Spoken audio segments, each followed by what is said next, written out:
رسول اللہ صلی اللہ علیہ وسلم نے فرمایا کہ 4 عادتیں جس کسی میں ہوں تو وہ خالص منافق ہے، اور جس کسی میں ان 4 میں سے ایک عادت ہو تو وہ بھی نفاق ہی ہے جب تک اسے نہ چھوڑ دے۔ وہ یہ ہیں: جب اسے امین بنایا جائے تو امانت میں خیانت کرے، اور بات کرتے وقت جھوٹ بولے، اور جب کسی سے عہد کرے تو اسے پورا نہ کرے، اور جب کسی سے لڑے تو گالیوں پر اتر آئے۔ صحیح بخاری حدیث نمبر 34۔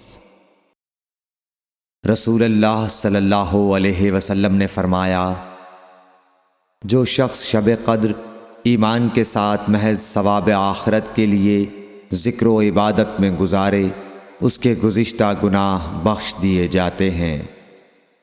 صحیح بخاری حدیث نمبر 35۔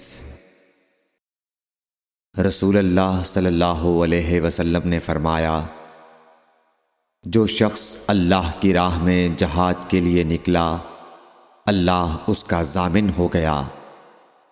اللہ تعالیٰ فرماتا ہے، اس کو میری ذات پر یقین اور میرے پیغمبروں کی تصدیق نے اس سرفروشی کے لیے گھر سے نکالا ہے۔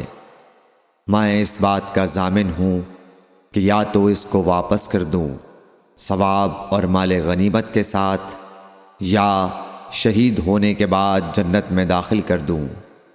رسول اللہ صلی اللہ علیہ وسلم نے فرمایا، اور اگر میں اپنی امت پر اس کام کو دشوار نہ سمجھتا تو لشکر کا ساتھ نہ چھوڑتا، اور میری خواہش ہے کہ اللہ کی راہ میں مارا جاؤں، پھر زندہ کیا جاؤں، پھر مارا جاؤں، پھر زندہ کیا جاؤں، پھر مارا جاؤں۔ صحیح بخاری حدیث نمبر 36۔ حضرت صلی اللہ علیہ وسلم نے فرمایا، جو کوئی رمضان میں راتوں کو ایمان رکھ کر اور ثواب کے لیے عبادت کرے، اس کے اگلے گناہ بخش دیے جاتے ہیں۔ صحیح بخاری حدیث نمبر 37۔ حضرت صلی اللہ علیہ وسلم نے فرمایا، جس نے رمضان کے روزے ایمان اور خالص نیت کے ساتھ رکھے، اس کے پچھلے گناہ بخش دیے گئے۔ صحیح بخاری حدیث نمبر 38۔